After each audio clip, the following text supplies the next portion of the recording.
نحمدہ و نصلی علی رسولہ الکریم اما بعد۔ معزز ناظرین، میں ہوں خالد سیفی اور آپ دیکھ رہے ہیں حق انویلڈ۔ اسلام کو قرآن و حدیث اور عقل و سائنس کی روشنی میں سمجھنے کے اس سنہرے سفر پر آپ کا خوش آمدید۔ آج کے بیان میں آپ جانیں گے وحی کیا ہے اور وحی کی کتنی قسمیں ہیں۔ حضور پاک صلی اللہ تعالیٰ علیہ وسلم وحی نازل ہونے کے بعد کس طرح اس کی ویریفیکیشن اور کراس چیکنگ کیا کرتے تھے۔ حضرت ابوبکر صدیق رضی اللہ تعالیٰ عنہ نے قرآن پاک کی تمام آیتوں کو آخر ایک ہی جگہ کیوں جمع کیا، اور جبکہ قرآن 7 حروف میں نازل ہوا ہے تو حضرت عثمانی غنی رضی اللہ تعالیٰ عنہ نے تمام امت کو ایک ہی لغت پر کیوں جمع کیا، اور حضرت عثمانی غنی کے دور کا وہ قرآن آج کہاں موجود ہے۔ قرآن پاک کے حروف کی آئیڈینٹیفیکیشن کے لیے زبر زیر پیش اور ڈاٹس کس نے ایجاد کیے، رکوعات اور رموز و اوقاف کا انوینشن کس نے کیا، گویا قرآن پاک کی ایک مکمل تاریخ، لیکن ساتھ میں قرآن پاک کے ایسے اخیر میں 2 حیرت انگیز معجزات بھی آپ کی خدمت میں پیش کیے جائیں گے، جن 2 معجزات کا جواب نہ اس وقت دنیا میں کسی کے پاس تھا، نہ آج تک کسی کے پاس ہے۔ بس آپ سے اتنی سی گزارش ہے کہ ویڈیو میں اخیر تک میرے ساتھ بنے رہیے۔ آج ہم ایمان کی چوتھی شاخ، ایمان بالکتاب یعنی اللہ کی کتابوں پر ایمان لانا، اسے پوری تفصیل اور ڈیٹیل کے ساتھ سمجھیں گے، اور اسلام کی دوسری 3 بنیادیں ایمان باللہ، ایمان بالملائکہ اور ایمان بالرسول کو قرآن پاک، احادیث نبویہ اور عقل و سائنس کی روشنی میں ہم گزشتہ ویڈیوز میں سمجھ چکے ہیں۔ اگر آپ نے ان ویڈیوز کو نہیں دیکھا ہے تو ان کا لنک ڈسکرپشن میں موجود ہے، آپ وہاں سے پہلے ان ویڈیوز کو دیکھ لیں تاکہ ایک ترتیب اور سلسلہ سا قائم ہو جائے۔ معزز ناظرین، ایمان بالکتاب کا مطلب یہ ہے کہ اللہ تعالیٰ کی کتابوں پر ایمان لانا، یعنی اس بات پر ایمان لانا کہ اللہ تعالیٰ نے جتنی کتابیں نازل فرمائی ہیں ہم ان تمام پر ایمان لاتے ہیں۔ اللہ تعالیٰ نے 4 بڑی کتابیں نازل فرمائی، تورات حضرت موسیٰ علیہ السلام پر، زبور حضرت داؤد علیہ السلام پر، انجیل حضرت عیسیٰ علیہ السلام پر، اور قرآن مجید اپنے آخری نبی حضرت محمد مصطفیٰ صلی اللہ تعالیٰ علیہ وسلم پر نازل فرمایا۔ ان کے علاوہ چھوٹی چھوٹی کتابیں جنہیں صحائف کہا جاتا ہے وہ مختلف انبیاء کرام پر نازل فرمائے، حضرت موسیٰ علیہ السلام پر، حضرت ابراہیم علیہ السلام پر، اور حضرت شیس اور ادریس علیہم الصلاۃ والتسلیم پر بھی اللہ تعالیٰ نے مختلف چھوٹی چھوٹی کتابیں نازل فرمائیں جنہیں صحائف کہا جاتا ہے۔ تو ایک مسلمان کے لیے یہ ایمان لانا ضروری ہے کہ ہم اللہ تعالیٰ کی ان تمام کتابوں اور صحیفوں پر ایمان لاتے ہیں جو اللہ تعالیٰ نے نازل فرمایا۔ لیکن گزشتہ تمام کتابیں اور صحائف یہ ڈسٹورٹیڈ ہو چکے ہیں، تحریف ہو چکے ہیں، ان کے ماننے والوں نے اپنی مرضیات سے، اپنی خواہش کے مطابق ان میں چینجز کی ہیں، رد و بدل کر دی ہے، اور اپنی طرف سے بہت سی باتیں ان میں ملا دی ہیں۔ لہٰذا ایز اے مسلم ہمیں بس اتنا ایمان لانا ضروری ہے کہ اللہ تعالیٰ نے قرآن مقدس کے علاوہ بھی جتنی کتابیں نازل فرمائی ہیں ہم ان تمام کتابوں پر اسی طرح ایمان لاتے ہیں جس طرح اللہ تعالیٰ نے انہیں نازل فرمایا تھا۔ اب آئیے اپنے اصل موضوع کی طرف۔ سب سے پہلے تو یہ سمجھیے کہ وحی کیا ہوتی ہے۔ وحی کیا ہے؟ اللہ تعالیٰ انسانوں کی ہدایت کے لیے انسانوں ہی میں سے کسی عظیم ہستی کو منتخب کر لیتا ہے تو کبھی ان سے ڈائریکٹ اور کبھی انڈائریکٹ ان سے رابطہ کرتا ہے۔ اسی عظیم رابطے کو اور اسی گریٹ کانٹیکٹ کو شرعی زبان میں وحی کہا جاتا ہے، اور جس عظیم ہستی پر وحی نازل ہوتی ہے اسے نبی کہا جاتا ہے۔ جب اتنی بات سمجھ میں آ گئی تو اب وحی نازل کس طرح ہوتی ہے، اللہ اپنے بندوں سے رابطہ کس طرح کرتا ہے، انہیں وحی کی قسمیں کہا جاتا ہے۔ تو وحی کی بہت ساری قسمیں ہیں جنہیں اللہ تعالیٰ نے سورۃ الشورى کی آیت نمبر 51 میں ارشاد فرمایا ہے۔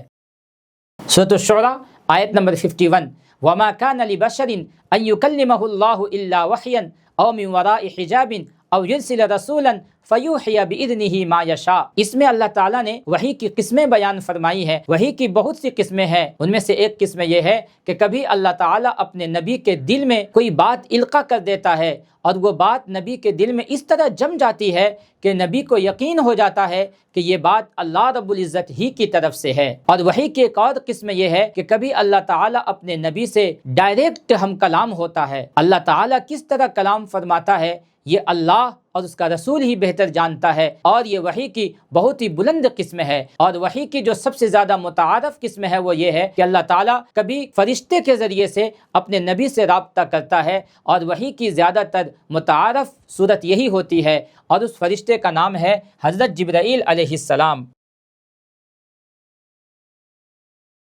حضرت جبرائیل علیہ السلام اس عظیم فرشتے کے ذمے اللہ تعالیٰ کے احکام انبیاء تک پہنچانا ہے، لیکن حضرت جبرائیل علیہ السلام کے ماتحت اس کام میں ان کی مدد کے لیے لاکھوں فرشتے ہیں۔ اسی وجہ سے بعض جگہوں پر آپ پڑھیں گے کہ بعض صورتوں کے ساتھ ہزاروں فرشتے نازل ہوئے، اور بعض دفعہ حضرت جبرائیل علیہ السلام کے علاوہ کسی نئے فرشتے نے حضور پاک صلی اللہ تعالیٰ علیہ وسلم تک کوئی پیغام پہنچایا، لیکن یہ بہت ہی کم ایسا ہوتا ہے۔ لیکن سب سے زیادہ وحی کی ذمہ داری حضرت جبرائیل علیہ السلام کی ہے، اور یہی تمام فرشتوں کے سردار ہیں۔ حضرت جبرائیل علیہ السلام حضور پاک صلی اللہ تعالیٰ علیہ وسلم کی خدمت میں کسی انسان کی شکل میں تشریف لایا کرتے تھے۔ آپ اپنی شکل میں بہت ہی کم حضور اقدس صلی اللہ تعالیٰ علیہ وسلم کی خدمت میں تشریف لائے ہیں۔ جب آپ کسی انسان کی شکل میں تشریف لاتے تو بسا اوقات صحابہ رسول کو بھی آپ کی زیارت ہو جاتی تھی، لیکن انہیں پتہ نہیں چلتا تھا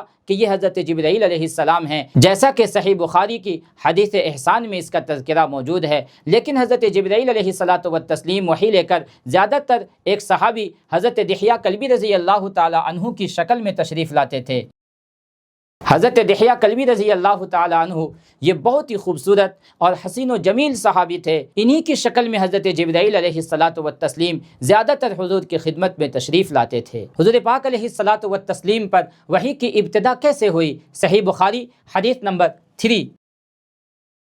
صحیح بخاری حدیث نمبر 3، حضور پاک صلی اللہ تعالیٰ علیہ وسلم پر وحی کی ابتدا سچے خوابوں سے ہوئی، یعنی حضور رات میں جو خواب دیکھتے تھے، دن میں بعینی ہی روز روشن کی طرح وہی کچھ ہو جاتا تھا جو آپ نے رات میں خواب میں دیکھا ہوتا تھا۔ اللہ اکبر! یہاں سے آپ اندازہ لگائیں کہ ابھی باقاعدہ فارملی وحی کا آغاز نہیں ہوا ہے، ابھی کوئی فرشتہ نہیں آیا ہے، بلکہ ابھی تو وحی کی ابتدا ہے، اس کا بیسک ہے، لیکن وہ بیسک ہی اتنا ایڈوانس ہے کہ آپ خواب میں جو کچھ رات میں دیکھتے تھے، دن میں بعینی ہی وہی کچھ پورا ہو جاتا تھا۔ اس سے اندازہ لگائیں کہ جس نبی کی وحی کی ابتدا اتنی سچی ہو، جب باقاعدہ فارملی وحی کا آغاز ہوا ہوگا، وہ قرآن پاک کتنا سچا اور کتنا آتھینٹک ہوگا۔ پھر وہ مبارک گھڑی آ گئی، 21 رمضان المبارک، پیر کا دن، صبح صادق، اگست کا مہینہ، 610 عیسوی۔ حضور پاک صلی اللہ تعالیٰ علیہ وسلم جبل نور میں، غار حرا میں اللہ رب العزت کی عبادت میں مشغول ہیں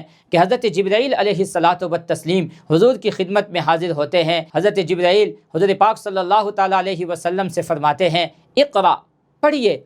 حضور فرماتے ہیں، ما انا بقاری، میں تو پڑھا لکھا نہیں ہوں۔ تو حضرت جبرائیل نے حضور کو یوں پکڑ کے بھیجا اور فرمایا، اقرا، پڑھیں۔ 3 دفعہ یہی سوال و جواب ہوا۔ تیسری دفعہ حضرت جبرائیل نے فرمایا، اقرأ بسم ربک الذی خلق، خلق الانسان من علق، اقرأ وربک الاکرم الذی علم بالقلم۔ سب سے پہلی وحی سورہ علق کی شروع کی 5 آیتیں حضور پاک صلی اللہ تعالیٰ علیہ وسلم پر نازل ہوئی، اور یہیں سے باقاعدہ حضور پاک صلی اللہ تعالیٰ علیہ وسلم پر وحی کا آغاز ہوا۔ شروع میں حضور پاک صلی اللہ تعالیٰ علیہ وسلم پر جب کوئی وحی نازل ہوتی، قرآن پاک کی کوئی آیت نازل ہوتی، تو آپ اسے یاد کرنے کے لیے بہت جلدی جلدی پڑھا کرتے تھے تاکہ وہ آیت آپ کے ذہن نشیں ہو جائے۔ تو اللہ تعالیٰ نے اپنے محبوب صلی اللہ تعالیٰ علیہ وسلم کی اس تکلیف کو دیکھ کر، جس میں آپ کو مشقت بھی ہوتی تھی، تو اللہ تعالیٰ نے سورۃ القیامہ آیت نمبر 16 میں فرمایا، لا تحرک بہ لسانک لتعجل بہ، اے میرے محبوب پیغمبر، آپ اپنی زبان کو جلدی جلدی حرکت نہ دیا کریں کہ وہ آیت آپ کو یاد ہو جائے، نہیں، بس آپ صرف توجہ سے وحی لانے والے فرشتے کی آواز پر دھیان لگائیں۔ ان علینا جمعہ وقرآنہ، آپ کے سینے میں اسے جمع کر دینا اور آپ کی زبان سے پھر اسے جاری کر دینا، یہ میری ذمہ داری ہے۔ ثم ان علینا بیانہ، پھر اسے لوگوں کے سامنے ان کے مطالب کو، اس کی تفصیل کو اور اس کی تشریح کو آپ کی زبان سے ادا کروا دینا، یہ بھی میری ذمہ داری ہے۔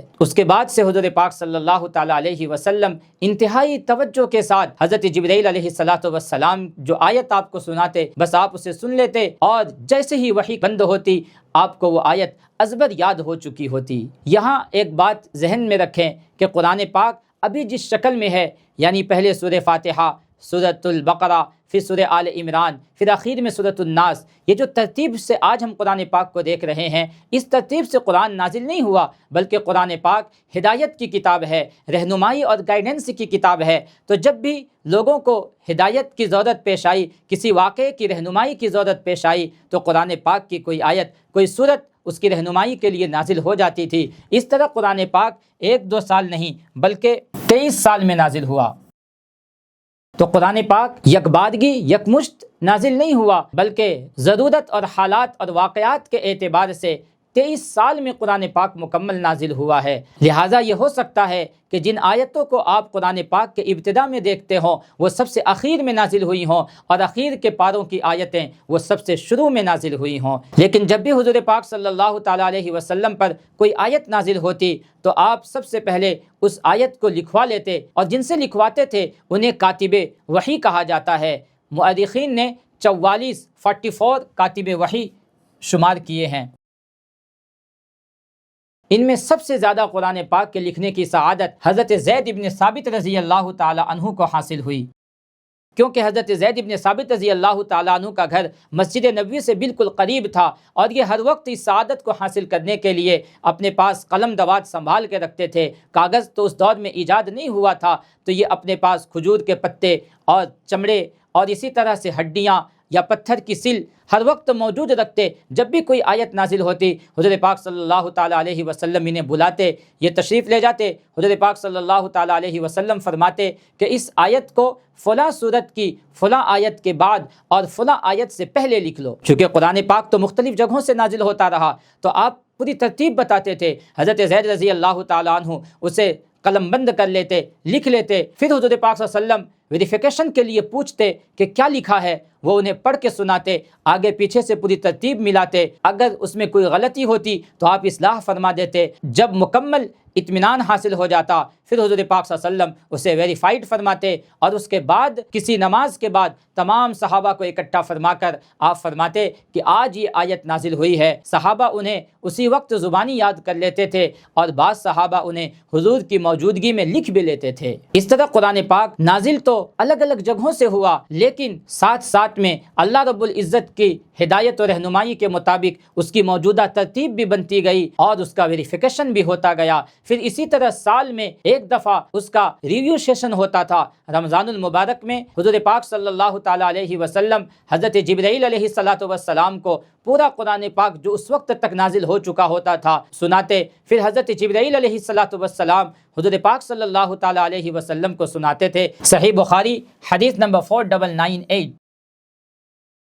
حضور پاک صلی اللہ تعالیٰ علیہ وسلم کا جس سال انتقال ہوا ہے، اس سال حضور پاک صلی اللہ تعالیٰ علیہ وسلم نے حضرت جبرائیل علیہ السلام کو پورا قرآن پاک 2 مرتبہ سنایا، اور حضرت جبرائیل علیہ السلام نے بھی 2 مرتبہ حضور پاک صلی اللہ علیہ وسلم کو پورا قرآن پاک سنایا۔ گویا یہ ایک طریقے کا فائنل کنفرمیشن تھا اور فائنل ویریفیکیشن تھی قرآن پاک کی۔ اللہ اکبر، کتنا محفوظ قرآن ہے اور یہ کتنا اوتھینٹک کلام ہے کہ جس کی حفاظت کے لیے اتنا اہتمام کیا گیا ہے۔ اسی وجہ سے اللہ رب العزت نے فرمایا انا نحن نزلنا الذکر وانا لہ لحافظون، اس قرآن کو ہم ہی نے نازل کیا ہے اور ہم ہی اس کی حفاظت کرنے والے ہیں۔ حضور پاک علیہ الصلاۃ والتسلیم کے دنیا سے تشریف لے جانے کے بعد آپ کے ہزاروں حفاظ صحابہ اس زمین پر موجود تھے، لیکن قرآن پاک کسی ایک جگہ، ایک کتاب میں، فزیکل فارم میں، ریٹن فارم میں ایک جگہ لکھا ہوا موجود نہیں تھا۔ سن 11 ہجری میں جنگ یمامہ ہوئی۔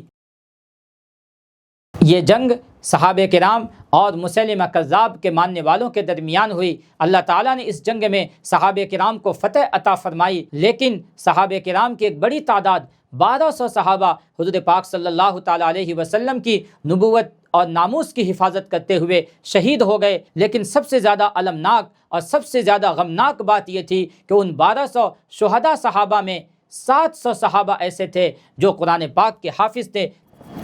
صحیح بخاری حدیث نمبر 4986۔ حضرت عمر رضی اللہ تعالی عنہ حضرت ابو بکر صدیق رضی اللہ تعالی عنہ کے پاس تشریف لاتے ہیں اور عرض کرتے ہیں، امیر المؤمنین، اب جنگوں کا یہ سلسلہ شروع ہو چکا ہے اور اس جنگ میں 1-2 نہیں 700 حفاظ اور قرہ صحابہ شہید ہو گئے ہیں۔ اگر یہی سلسلہ چلتا رہا تو مجھے ڈر ہے کہ کہیں قرآن پاک کا ایک بڑا حصہ ضائع نہ ہو جائے، لہٰذا آپ سے گزارش ہے کہ قرآن پاک کو کسی ایک مصحف میں کسی ایک جگہ پر جمع کر لیا جائے، کیونکہ ابھی بھی ہزاروں صحابہ کرام حفاظ اور قرہ موجود ہیں۔ حضرت ابو بکر رضی اللہ تعالیٰ عنہ نے فرمایا، عمر کیا ایسا کام کرو گے جس کام کو حضور پاک صلی اللہ تعالیٰ علیہ وسلم نے نہیں کیا؟ لیکن حضرت عمر رضی اللہ تعالیٰ عنہ برابر اصرار فرماتے رہے کہ حضور پاک صلی اللہ تعالیٰ علیہ وسلم کے دور میں قرآن پاک کو ایک جگہ لکھ لینا یہ امپاسبل تھا، کیونکہ اس وقت قرآن پاک مستقل نازل ہو رہا تھا۔ کبھی فلاں صورت کی فلاں آیت نازل ہوتی، کبھی کسی صورت کی چند آیتیں نازل ہو جاتی، تو ایک جگہ ترتیب کے ساتھ حضور کے دور میں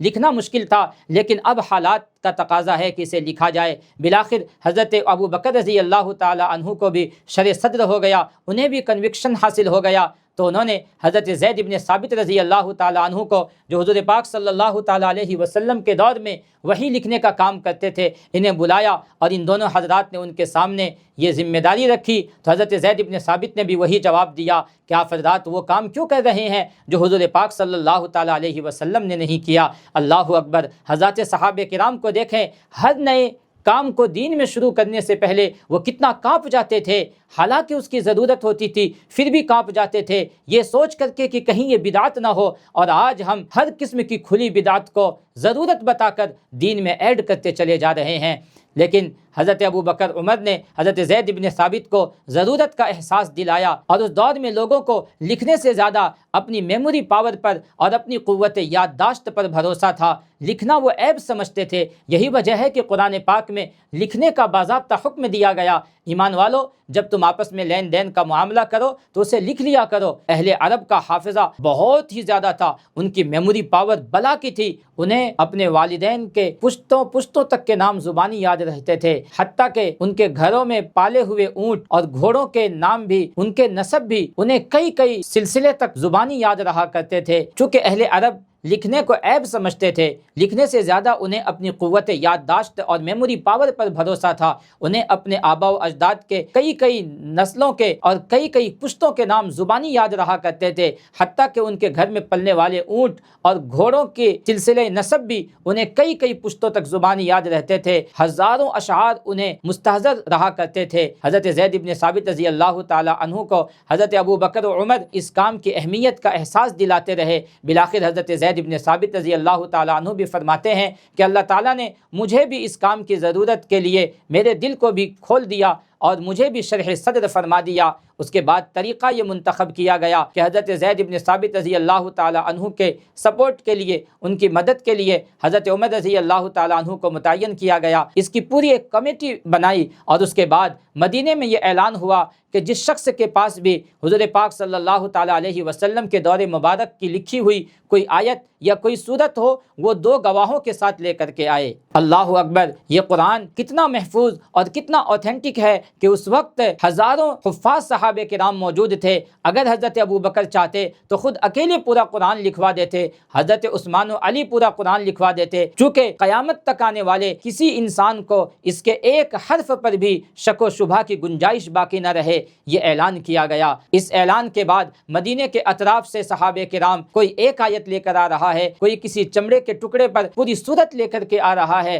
اور 2 گواہوں کے ساتھ کہ میں نے حضور پاک صلی اللہ تعالیٰ علیہ وسلم کی خدمت میں انہیں یہ سورت لکھتے ہوئے دیکھا ہے، اور حضور پاک صلی اللہ علیہ وسلم نے اس کا ویریفیکیشن کیا ہے، اس کی تائید کی تھی۔ اس کے بعد پھر اس سورت کو حفاظ صحابہ کرام کے سینے سے ملایا جاتا، اس کا کمپیئر کیا جاتا، اس کے بعد اسے اس صحیفے کے اندر لکھا جاتا تھا۔ حضرت زید بن ثابت رضی اللہ تعالیٰ عنہ کہتے ہیں کہ انتہائی کوشش اور تگادو کے بعد مجھے قرآن پاک کی ساری آیتیں لکھی ہوئی مل گئیں، لیکن ایک آیت صرف ایک صحابی کے پاس ملی، اور وہ آیت ہے سورۃ الاحزاب کی آیت نمبر 23۔ من المؤمنین رجال صدقوا ما عاهدوا اللہ علیہ۔ حضرت زید بن ثابت فرماتے ہیں کہ یہ آیت مجھے حضرت خزیمہ انصاری رضی اللہ تعالی عنہ کے علاوہ کسی صحابی کے پاس نہیں ملی۔ حالانکہ یہ آیت یاد سارے صحابہ کو تھی جو حفاظ تھے، لیکن ریٹن فارم میں یہ صرف حضرت خزیمہ رضی اللہ تعالی عنہ کے پاس تھی، اور مصحف کے اندر کسی آیت کو لکھنے کی شرط یہ تھی کہ اسے 2 گواہوں کے ساتھ پیش کیا جائے۔ لیکن اس وقت حضور پاک صلی اللہ علیہ وسلم کی وہ حدیث سامنے آتی ہے، صحیح بخاری حدیث نمبر 2807۔ حضور پاک صلی اللہ تعالیٰ علیہ وسلم نے حضرت خزیمہ رضی اللہ تعالیٰ عنہ کو 1 کی گواہی 2 کے برابر قرار دیا تھا۔ اللہ اکبر، اللہ اکبر! کس طرح اللہ کی مدد شامل حال ہوتی ہے، کس طرح حضور پاک صلی اللہ علیہ وسلم کی زبان مبارک سے نکلے ہوئے الفاظ کی میرا رب لاج رکھتا ہے، اور اس کا معجزہ دنیا کو دکھاتا ہے کہ یہ آیت صرف حضرت خزیمہ کے پاس ملی، اور یہ وہ صحابی ہیں جسے زبان نبوت 2 کے قائم مقام گواہی کے طور پر قرار دے چکے تھے۔ اللہ اکبر! اس طرح انتہائی کوشش کے بعد پورا قرآن پاک ایک جگہ جمع ہو گیا۔ یہاں پر میں آپ کو ایک انتہائی حیرت انگیز بات بتانے جا رہا ہوں، جو اس بات کا واضح ثبوت ہے کہ اس قرآن کی حفاظت اللہ رب العزت کی طرف سے کی جا رہی ہے۔ حضرت عمر رضی اللہ تعالیٰ عنہ سورۃ التوبہ کی آیت نمبر 100، والسابقون الاولون من المہاجرین والانصار والذین اتبعوہم باحسان، اس آیت کو حضرت عمر رضی اللہ تعالیٰ عنہ والانصار کے بعد جو یہ واو ہے، اس واو کے بغیر پڑھا کرتے تھے، والانصار الذین اتبعوہم باحسان، لیکن یہ آیت صحابہ رسول کے پاس واو کے ساتھ لکھی ہوئی ملی۔ حضرت عمر فرماتے ہیں کہ نہیں، میں نے حضور پاک صلی اللہ علیہ وسلم سے بغیر واو کے سیکھی ہے، اور حالانکہ جو دیگر صحابہ کرام حفاظ تھے وہ فرماتے تھے نہیں، یہاں پر واو موجود ہے۔ اللہ اکبر!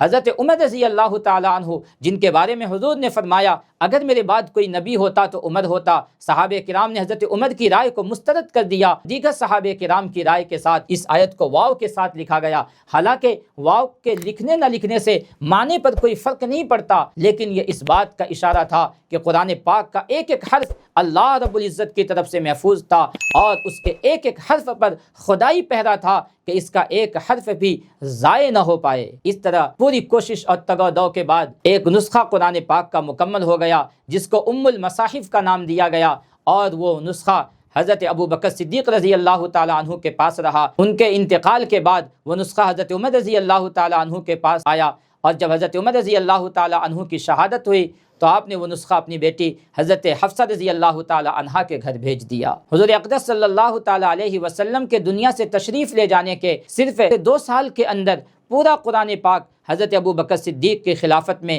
ایک جگہ جمع تو کر دیا گیا، لیکن ابھی بھی ایک دقت کا سامنا تھا، وہ یہ کہ قرآن پاک 7 حروف میں نازل ہوا ہے۔ اہل عرب چونکہ قرائب اور قبائل میں بٹے ہوئے تھے، مختلف قبیلوں میں رہتے تھے، اور بعض قبیلے کا لہجہ، اس کا ایکسنٹ اور اس کا ڈائلیکٹ دوسرے سے مختلف تھا۔ جس طرح اردو زبان ایک زبان ہے، انگلش ایک زبان ہے، لیکن علاقے کے بدلنے سے لہجہ بدل جاتا ہے، بعض الفاظ کا استعمال بدل جاتا ہے۔ اسی طرح مختلف قبائل جب اسلام میں داخل ہو رہے تھے اور حضور پاک صلی اللہ علیہ وسلم انہیں قرآن پاک سکھاتے تھے، تو وہ قرآن کو اپنے قبیلے کے لب و لہجے میں پڑھنے کو ترجیح دیتے تھے، کیونکہ یہ ان کے لیے باعث فخر تھا کہ قرآن وہ اپنے لب و لہجے میں پڑھے۔ لیکن قرآن تو اصل لغت قریش پر نازل ہوا، اور قریش کے ایکسنٹ پہ نازل ہوا، ان کے ڈائلیکٹ میں نازل ہوا، لیکن چونکہ ہر قبیلے کو لغت قریش کا پابند نہیں کیا جا سکتا تھا۔ یہی وجہ ہے کہ صحیح بخاری حدیث نمبر 4992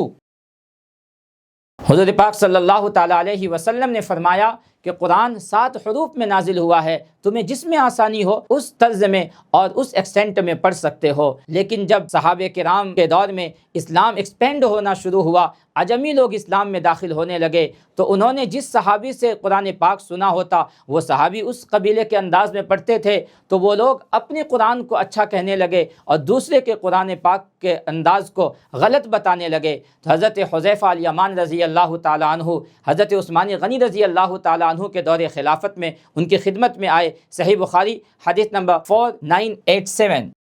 حضرت حذیفہ الیمان حضرت عثمان کی خدمت میں حاضر ہوئے اور عرض کیا امیر المؤمنین آپ قرآن پاک کی خبر لیجئے، اس لیے کہ امت اب قرآن پاک کے تلفظ میں اختلاف کرنے لگی ہے، اگر آپ نے اس اختلاف کو ختم نہ کیا تو مجھے ڈر ہے کہ کہیں مسلمان بھی اہل کتاب یہود و نصارہ کی طرح اپنی کتاب میں اختلاف نہ کرنے لگے۔ تو حضرت عثمان غنی رضی اللہ تعالی عنہ اس طرف متوجہ ہوئے، حضرت حفصہ رضی اللہ تعالی عنہا سے وہ قرآن پاک منگوایا جو حضرت ابو بکر نے اپنے دور خلافت میں جمع کر کے لکھوایا تھا، اسے منگوایا، اور پھر حضرت زید ابن ثابت رضی اللہ تعالیٰ عنہ جنہوں نے وہ نسخہ لکھا تھا انہیں اور ان کے ساتھ ایک پوری ٹیم تشکیل دی، ایک کمیٹی بنائی جس میں حضرت زید ابن ثابت، حضرت سعید ابن العاص، حضرت عبداللہ ابن زبیر، حضرت عبد الرحمن ابن الحارث رضی اللہ تعالی عنہم لغت قریش کے ماہر صحابہ کرام تھے، ان کی کمیٹی بنائی اور ان کو حکم دیا کہ قرآن پاک کو اس ام الکتاب کو سامنے رکھ کر لغت قریش پر مرتب کرو۔ تو اس کمیٹی نے انتہائی انتھک کوشش کے بعد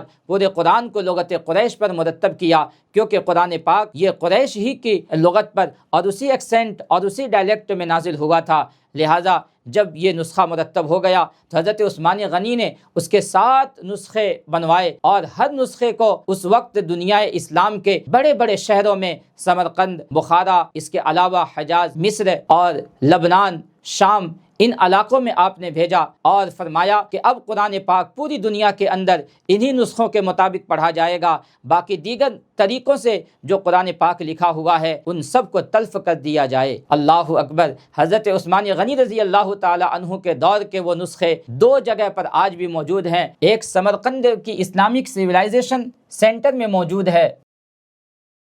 سمرقند کی اسلامک سویلائزیشن سینٹر میں وہ قرآن پاک آج بھی موجود ہے، اور ایک دوسرا قرآن پاک استنبول ترکی کے توپ خانہ پیلیس کے اندر وہ موجود ہے، جس کی کاربن ڈیٹنگ کی گئی تو اس سے اندازہ ہوا کہ یقیناً یہ قرآن حضرت عثمان غنی رضی اللہ تعالیٰ عنہ کے دور کا ہے، کیونکہ کاربن ڈیٹنگ سے جو بات سامنے آئی وہ یہ ہے کہ یہ 644 سے 45 عیسوی میں یہ قرآن پاک مرتب ہوا تھا، اور یہ وہی دور ہے جو حضرت عثمان غنی رضی اللہ تعالیٰ عنہ کا دور خلافت ہے۔ اس طرح حضرت عثمان غنی رضی اللہ تعالیٰ عنہ نے لوگوں کو ایک قرت پر جمع کیا، ایک حرف پر جمع کیا، لغت قریش پر جمع کیا۔ بعض لوگ غلطی سے حضرت عثمان کو جامع آیات القرآن کہتے ہیں، جامع آیات القرآن یہ تو حضرت ابو بکر صدیق رضی اللہ تعالیٰ عنہ ہیں، حضرت عثمان نے تو صرف پوری امت کو ایک لغت پر جمع کیا تھا۔ اب قرآن پاک ایک نسخے میں جمع بھی ہو چکا ہے، اور حضرت عثمان غنی رضی اللہ تعالی عنہ نے تمام امت مسلمہ کو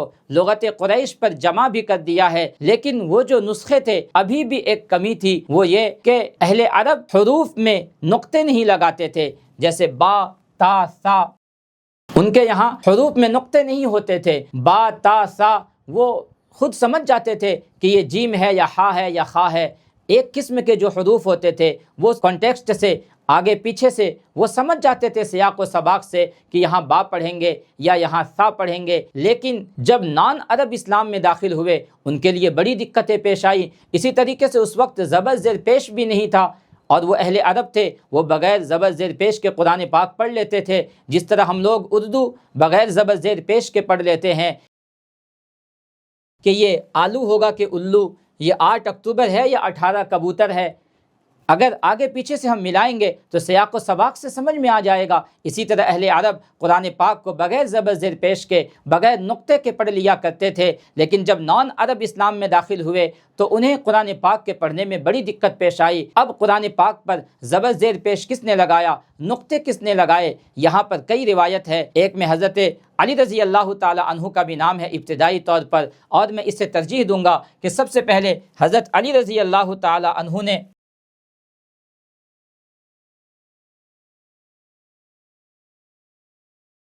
حضرت علی رضی اللہ تعالی عنہ نے ابو الاسود دویلی رحمۃ اللہ علیہ جو عربی گرامر کے بڑے ماہر تھے انہیں بلایا اور ان سے یہ فرمایا کہ دیکھو میں قرآن پاک پڑھ رہا ہوں، جہاں میرا منہ کھلے تو وہاں تم حرف کے اوپر ایک ڈاٹ لگا دینا، اور جہاں میری آواز نیچے کو جائے تو وہاں تم حرف کے نیچے ایک ڈاٹ رکھ دینا، نقطہ، اور جہاں میرا ہونٹ گول ہو پڑھتے ہوئے تو وہاں حرف کے بعد ایک نقطہ رکھ دینا۔ تو اس طرح حضرت علی رضی اللہ تعالی عنہ کے حکم پر حضرت ابو الاسود دویلی رحمۃ اللہ علیہ نے سب سے پہلے زبر زیر پیش کا آغاز کیا ڈاٹ کی شکل میں، کیونکہ حضرت علی رضی اللہ تعالی عنہ نے ایک عجمی شخص کو قرآن پاک اس طرح پڑھتے ہوئے سنا تھا، اللہ بریء من المشرکین ورسولہ، کہ اللہ مشرکین اور رسول سے بری ہے۔ اگر وہاں رسول کے نیچے زید لگائیں گے تو اگر پیش رکھیں گے تو معنی بالکل صحیح ہوگا کہ اللہ اس کے رسول مشرکین سے بری ہیں، تو ترجمہ بالکل غلط ہو گیا۔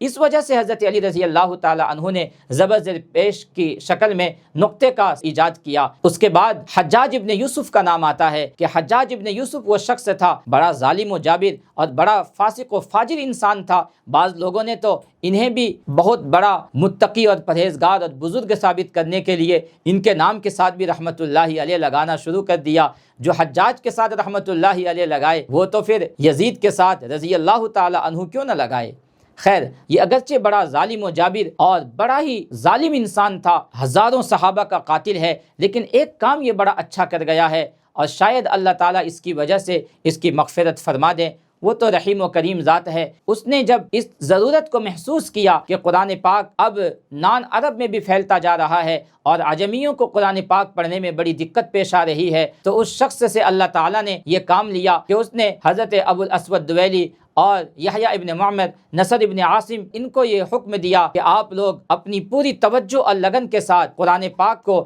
اس طرح مرتب کرو کہ نان عرب کو بھی پڑھنے میں کوئی دقت نہ ہو، زبر زیر پیش ہو، حروف کی شناخت ہو۔ تو ان تین افراد نے بیٹھ کر انتہائی کوشش، پوری انتھک محنت کے بعد زبر زیر پیش کا آغاز کیا اور نقطے کا آغاز کیا۔ یوں ان تینوں افراد نے انتہائی کوشش، محنت اور جانفشانی کے بعد قرآن پاک میں زبر زیر پیش کا اور نقطے کا انوینشن کیا۔ حضرت علی رضی اللہ تعالی عنہ نے زبر زیر پیش کی نشانی کے طور پر نقطہ ایجاد کیا تھا۔ انہوں نے نقطے کو حروف کی آئیڈینٹیفیکیشن کے لیے استعمال کیا اور زبر زیر پیش کا الگ سے انہوں نے ایجاد کیا۔ اس کے بعد مشہور نحوی عالم حضرت خلیل رحمت اللہ علیہ، انہوں نے سکون اور تشدید کو ایجاد کیا۔ اس کے بعد علماء سمرقند و بخارا کا اس امت پر بہت بڑا احسان ہے، خصوصاً نان عرب پر، کہ انہوں نے ہم جیسے عجمیوں کے لیے قرآن پاک کو پڑھنا مزید آسان کر دیا۔ انہوں نے قرآن پاک میں رموز و اوقاف، یعنی کہاں رکنا ہے، کہاں ٹھہرنا ہے، اس کے سمبلز ایجاد کیے۔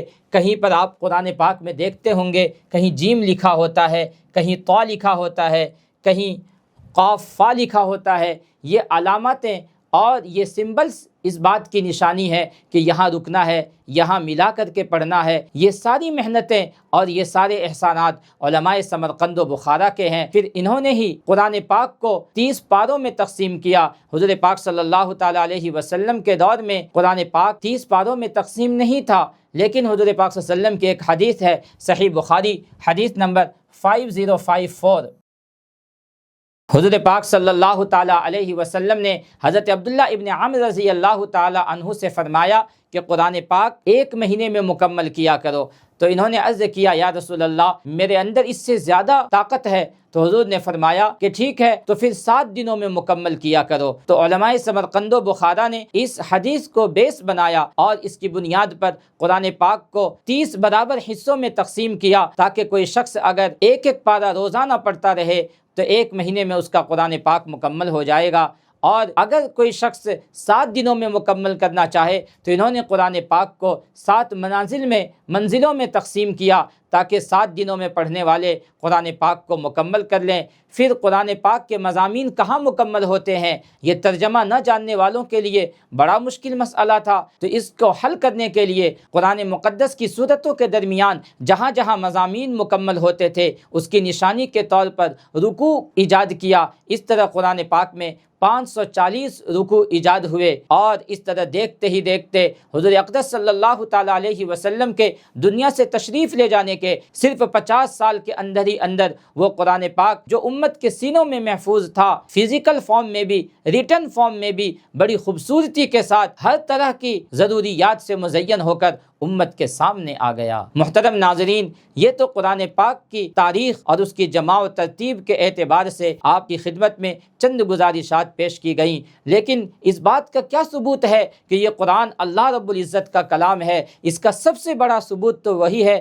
جو آپ کی خدمت میں ابھی پیش کیا گیا کہ اس کا ایک ایک حرف محفوظ ہے، اور دنیا کے اندر آج ایسی کوئی کتاب موجود نہیں ہے جس کا ایک ایک حرف بعینہ ہی جو کا تو محفوظ ہو، جس طرح وہ آسمان آسمان سے نازل ہوئی ہو سوائے قرآن مجید کے، اور یہ کتاب اللہ رب العزت کی کتاب ہے۔ اس کے کئی معجزے ہیں، ان میں سے بس صرف 2 معجزے میں آپ کی خدمت میں پیش کرنا چاہوں گا تاکہ اس بات کا یقین اور اذعان حاصل ہو جائے کہ یہ قرآن جو ہمارے درمیان موجود ہے یہ اللہ رب العزت ہی کا کلام ہے۔ قرآن پاک حضور پاک علیہ الصلاۃ والتسلیم کا سب سے بڑا معجزہ ہے۔ صحیح بخاری حدیث نمبر 4891 حضور پاک علیہ الصلاۃ والتسلیم ارشاد فرماتے ہیں، اللہ تعالیٰ نے ہر نبی کو کوئی نہ کوئی معجزہ، کوئی نہ کوئی نشانی اور کوئی نہ کوئی میریکل عطا فرمایا، جس نشانی کو دیکھ کر ان کی قوم ان پر ایمان لایا کرتی تھی۔ میرا سب سے بڑا معجزہ انما کان الذی اوتیت وحیا اوحاہ اللہ الی،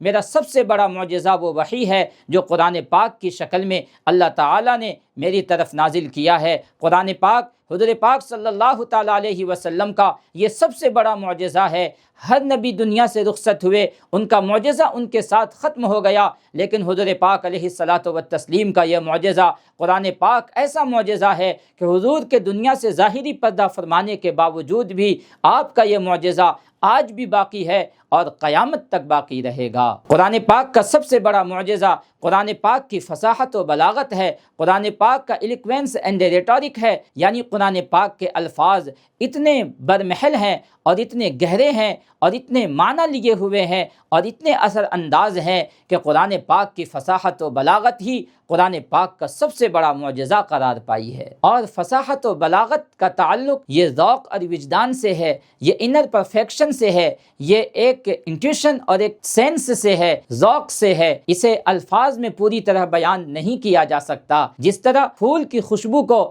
الفاظ میں قید نہیں کیا جا سکتا، جس طرح کسی خوبصورت چہرے کی کوئی جامع معنی تعریف اور اس کی ڈیفینیشن بیان نہیں کی جا سکتی، جس طرح کسی پھل کے ذائقے کو الفاظ میں نہیں بتلایا جا سکتا، اسی طرح فصاحت و بلاغت کا تعلق بھی ذوق اور وجدان سے ہے، انر پرفیکشن سے ہے۔ اور کسی بھی زبان کی فصاحت و بلاغت کا معیار اس کے نیٹو اسپیکر سے قرار پاتا ہے، کیونکہ کوئی شخص کسی دوسری زبان میں خواہ وہ کتنا ہی ماہر کیوں نہ ہو جائے، وہ اہل زبان کی طرح مکمل پرفیکٹ نہیں ہو سکتا۔ ان چند تمہیدی کلمات کے بعد اب آئیے قرآن پاک کی فصاحت و بلاغت اور قرآن پاک کے اعجاز اور معجزے پن کی طرف۔ قرآن پاک جس ماحول میں نازل ہوا، جس علاقے میں نازل ہوا اور جن کی زبان میں نازل ہوا، یہ وہ لوگ تھے جنہیں اپنی زبان پر، اپنی فصاحت و بلاغت پر اور اپنی ایلیکوینس اور ریٹورک پر اور اپنی شاعری اور اپنی پوئٹ پر سب سے زیادہ ناز تھا اور سب سے زیادہ گھمنڈ تھا۔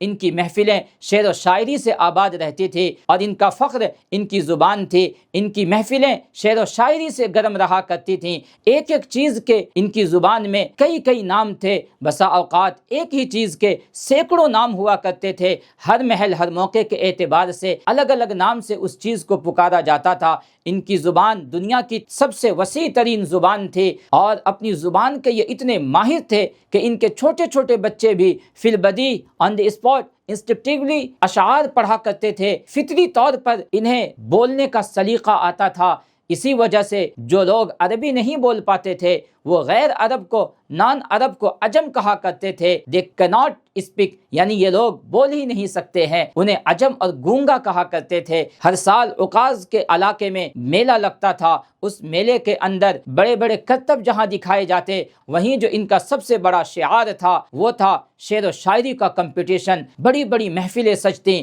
پورے عرب کے شعراء پوئٹ وہاں اکٹھا ہوتے اور سب اپنے اپنے اشعار سناتے، اور ان شاعروں میں سے جس کا شعر انہیں سب سے زیادہ پسند آتا وہ اس سال کا سب سے بڑا شاعر اور سب سے بڑا پوئٹ اور سب سے بڑا شاہکار سمجھا جاتا تھا۔ اسے قیمتی کپڑے پر سونے کے پانی سے لکھ کر خانہ کعبہ پر لٹکا دیا جاتا، اور اس طرح 7 شاعروں کے اشعار کے مجموعے خانہ کعبہ پر لٹکائے گئے جنہیں 7 معلقات کہا جاتا ہے۔ انہی میں سے ایک مشہور شاعر ہے امرؤ القیس، جن کی شعر و شاعری آج بھی کتابوں میں پڑھائی جاتی ہیں۔ ان چند گزارشات کے بعد آپ کو سمجھ میں آ گیا ہوگا کہ انہیں اپنی زبان پر، اپنی لینگویج پر کتنا ناز تھا۔ ایسے ماحول میں ایک امی شخص جس نے نہ کبھی کسی سے لکھنا پڑھنا سیکھا اور نہ ہی کسی استاد سے فصاحت و بلاغت کی تعلیم حاصل کی اور نہ ہی کسی ادیب سے ایلیکوینس اینڈ ریٹورک کا سبق حاصل کیا اور نہ ہی کسی شاعر سے آپ نے شاعری سیکھی، بس غار حرا سے اتر کر اللہ کا ایک کلام لے کر دنیا کے سامنے آ کر یہ اعلان فرماتے ہیں، اے لوگو مجھ پر ایک کلام ایسا نازل ہوا ہے جو اللہ کا کلام ہے، اور یہ تمہاری زبان میں نازل ہوا ہے جس زبان پر تمہیں سب سے زیادہ ناز ہے۔ اگر تمہیں اسے اللہ کا کلام ہونے میں شک ہے تو تم بھی عرب ہو، تم بھی اسی زبان کے ماہر ہو، اور تمہیں اپنی زبان پر سب سے زیادہ ناز ہے۔ یہ قرآن تو تمہاری ہی زبان میں نازل ہوا ہے، اس کے جیسا ایک کلام پیش کر دو۔ سورۃ الاسراء آیت نمبر 88۔ قُلْ إِنِ اجْتَمَعَتِ الْإِنسُ وَالْجِنُّ عَلَىٰ أَن يَأْتُوا بِمِثْلِ هَٰذَا الْقُرْآنِ، آپ ان سے کہیں کہ یہ سب مل کر ایک قرآن اس جیسا ایک کلام بنا کر کے پیش کر دیں، لیکن ان میں سے کسی کی ہمت نہ ہوئی۔ وہ بڑے بڑے شاعر، وہ بڑے بڑے فصحا، وہ بلغا اور اپنی زبان دانی کا گھمنڈ رکھنے والے، سب کی زبانیں عاجز آ گئیں، سب کی عقلوں پر پردے پڑ گئے۔ قرآن پاک نے اور نیچے اتر کر فرمایا، سورۃ البقرہ آیت نمبر 23، قُلْ فَأْتُوا بِسُورَةٍ مِّن مِّثْلِهِ،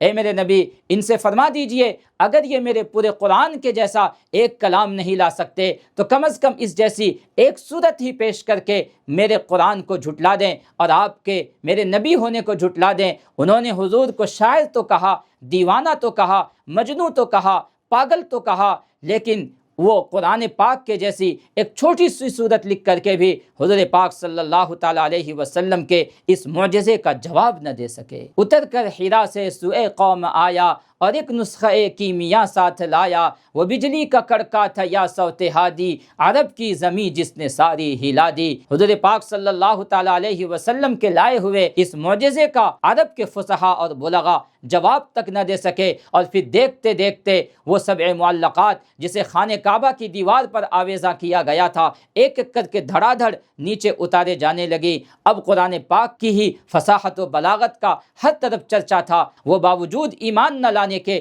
قرآن پاک کی فصاحت و بلاغت کے دل سے معترف تھے۔ قریش کا سب سے بڑا فصیح و بلیغ انسان ولید ابن مغیرہ قرآن پاک کو سن کر کے کہتا ہے، اے اہل عرب میں نے اس جیسا کلام کبھی نہیں سنا، اللہ کی قسم یہ کلام ہمیشہ غالب ہی رہتا ہے، اسے کبھی کوئی مغلوب نہیں کر سکتا۔ حالانکہ ولید ابن مغیرہ یہ وہ شخص ہے جو مکے کے کافروں کی طرف سے بڑے بڑے بادشاہوں کے دربار میں ایز اے ایمبیسیڈر، سفیر بن کر جایا کرتے تھے، کیونکہ ان کے بولنے کا اسٹائل بہت ہی پیارا تھا۔ عتبہ ابن ربیعہ حضور کی خدمت میں حاضر ہوتا ہے اور کہتا ہے، بھتیجے تم کیوں ایک ایسا دین دنیا کے سامنے پیش کر رہے ہو جس دین کو مان کر باپ بیٹوں میں تکرار ہوتی ہے، قبیلے آپس میں بٹ رہے ہیں، تم نے عرب میں تفرقہ ڈال دیا ہے۔ اے میرے بھتیجے اگر تمہیں کوئی دماغی پرابلم ہے تو بتاؤ، تمہیں اچھے سے طبیب سے دکھائیں گے، کوئی نفسیاتی بیماری ہے تو بتاؤ، تمہیں کسی اچھے ماہر معالج سے دکھائیں گے، اگر تمہیں کسی اچھی جگہ شادی کرنے کی خواہش ہے وہ بتا، ہم تمہیں اپنی بیٹی نکاح میں دینے کے لیے تیار ہیں۔ اللہ اکبر، انہوں نے ساری پیشکش کر ڈالی، لیکن حضور پاک صلی اللہ تعالیٰ علیہ وسلم ان کی تمام تر پیشکش، ان کے آفر کو سن کر خاموشی کے ساتھ سر جھکائے بیٹھے رہے۔ جب عتبہ ابن ربیعہ اپنی بات مکمل کر چکا تو حضور پاک صلی اللہ تعالیٰ علیہ وسلم نے سورہ الف لام میم سجدہ ان کے سامنے تلاوت کرنی شروع کی۔ اللہ اکبر، زبان حضور پاک کی ہو اور رب کا کلام ہو، اس قدر اثر انگیزی کے ساتھ یہ سورت پڑھی گئی کہ عتبہ ابن ربیعہ باوجود کافر ہونے کے آنسوؤں سے رونے لگا، اور پلٹ کر جب اپنی قوم کے پاس آیا تو کہنے لگا، اے لوگو میں محمد سے ایک ایسا کلام سن کر آیا ہوں، اللہ کی قسم میں نے بڑے بڑے شاعروں کے کلام سنے ہیں، میں نے بڑے بڑے کاہنوں کے کلام سنے ہیں، لیکن محمد کا لایا ہوا یہ کلام نہ تو شعر ہے اور نہ ہی کسی کاہن کا کلام ہے، تم انہیں ان کے حال پر چھوڑ دو۔ اور وہ 7 معلقات کا ایک سب سے بڑا شاعر لبید ابن ربیعہ حضور پاک صلی اللہ علیہ وسلم کی خدمت میں حاضر ہوئے اور ایمان میں داخل ہو جاتے ہیں۔ حضرت عمر رضی اللہ تعالیٰ عنہ نے ایک دفعہ اپنے دور خلافت میں لبید ابن ربیعہ سے کہا، لبید اپنا کوئی شعر تو سناؤ جو زمانے جاہلیت میں تم پڑھا کرتے تھے۔ تو حضرت لبید ابن ربیعہ رضی اللہ تعالیٰ عنہ نے جواباً فرمایا، امیر المؤمنین جب سے قرآن پاک نازل ہوا ہے میں نے شعر کہنا ہی چھوڑ دیا۔ عبداللہ ابن مقفع کے نام سے کون ناواقف ہوگا؟ یہ وہ شخص ہے جسے عربی زبان کے اندر انتہائی مہارت حاصل تھی، اپنے وقت کا بہت بڑا ادیب تھا، زبان کی فصاحت و بلاغت انہیں فطرتاً حاصل تھی۔ ان کے پاس قرآن پاک کا انکار کرنے والے ملحدین اور زنادقہ گئے اور ابن مقفع سے کہنے لگے کہ تم قرآن پاک کے مقابلے میں ایک دوسرا کلام بناؤ تاکہ مسلمانوں کو چیلنج کیا جا سکے۔ ابن المقفع کہنے لگا کہ سب سے پہلے تمہیں میری ایک شرط ماننی ہوگی۔ لوگوں نے عرض کیا وہ کون سی شرط ہے؟ ابن مقفع نے کہا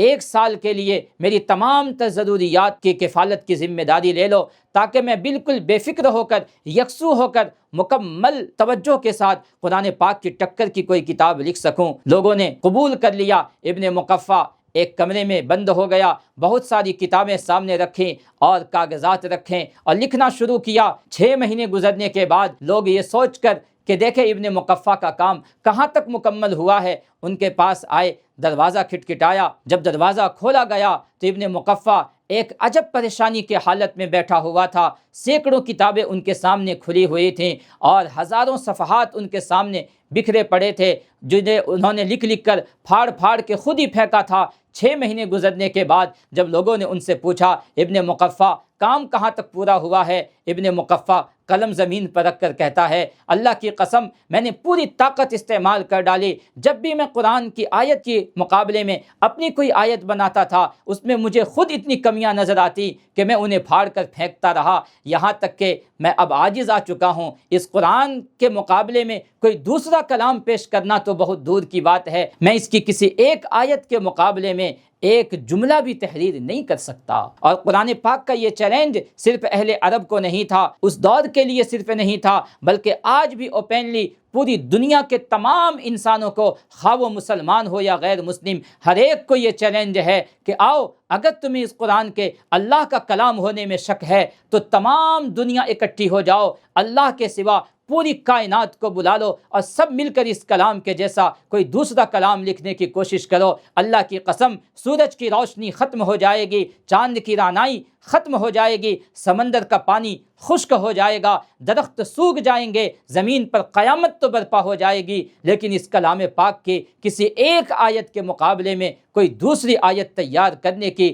لوگوں کی خواہش نہ کبھی پوری ہوئی ہے اور نہ کبھی پوری ہو سکتی ہے۔ یہ اس بات کا سب سے بڑا ثبوت ہے کہ یہ قرآن اللہ رب العزت کا کلام ہے۔ قرآن پاک کے اللہ رب العزت کی طرف سے ہونے کا ایک اور بہت بڑا ثبوت قرآن پاک کی وہ پیشین گوئی اور وہ پروفیسی ہے جو قرآن پاک نے کی اور وہ ہو بہو پوری ہوئی۔ ان بہت ساری پیشین گوئیوں میں سے میں آپ کو ایک پروفیسی اور ایک پیشین گوئی بتاتا ہوں جو آج بھی قرآن میں لکھی ہے، اور غیر مسلم انگریز ہسٹورین نے بھی اپنی اپنی کتابوں میں اس کا تذکرہ کیا ہے۔ ایڈورڈ گبن نے بھی اس پیشین گوئی کا تذکرہ اپنی کتاب the history of the decline and fall of the Roman empire, اس کتاب کے اندر بڑی تفصیل کے ساتھ انہوں نے اس کو لکھا ہے۔ 6 صدی عیسوی کے اندر دنیا 2 سپریم پاور طاقتوں کے درمیان تقسیم تھی۔ دریائے فرات اور دجلہ کے اس طرف ساسانی سلطنت کی حکمرانی تھی، یہ سلطنت ایران سے ہوتے ہوئے سندھ، بلوچستان،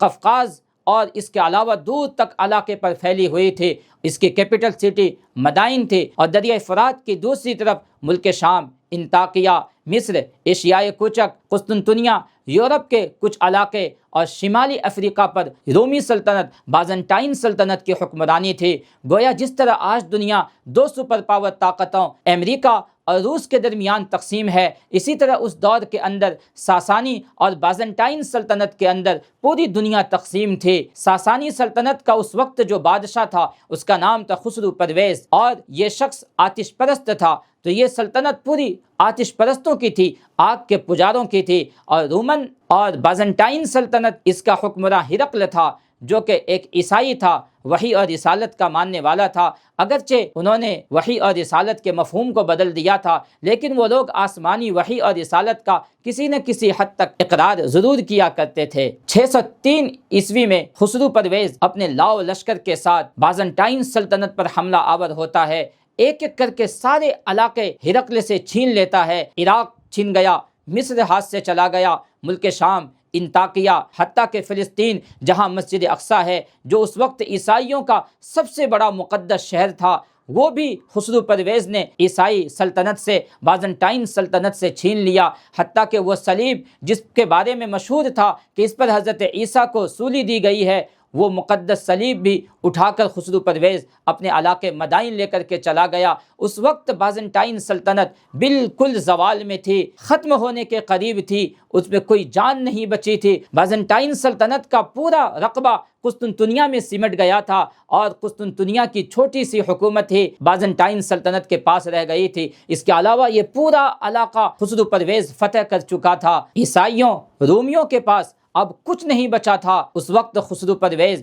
اس قدر غرور اور تکبر اور گھمنڈ میں آیا ہوا تھا کہ اس نے یروشلم میں بیت المقدس کے اندر بیٹھ کر ہرقل کے نام خط لکھا تھا۔ اس خط کو پڑھیں تو آپ کو سمجھ میں آئے گا کہ اس وقت خسرو پرویز اپنے آپ کو کیا سمجھتا تھا۔ اس خط میں لکھا تھا، خداؤں میں سب سے بڑے خدا، روئے زمین کے شہنشاہ خسرو پرویز کی طرف سے اس کے سب سے کمینے اور گھٹیا غلام ہرقل کے نام، تمہیں اگر تمہارے خدا پر بہت بھروسہ ہے تو اس نے بیت المقدس کو ہم سے کیوں نہیں بچا لیا؟ اللہ اکبر! آپ اندازہ لگائیں کہ یہ جملہ تو کبھی فرعون نے استعمال کیا تھا، انا ربکم الاعلی، وہی جملہ 6 صدی عیسوی میں خسرو پرویز تیار کر رہا ہے، اس لیے کہ اس وقت وہ اپنے آپ کو پوری دنیا کا سب سے بڑا بادشاہ سمجھتا تھا کہ جس کے ٹکر کا کوئی نہیں ہے۔ خود ہرقل میں رومی سلطنت میں اب وہ جان نہیں رہی تھی۔ جب رومیوں نے ان سے صلح کرنے کی درخواست کی تو خسرو پرویز نے کہا، میں اس وقت تک ان سے صلح نہیں کروں گا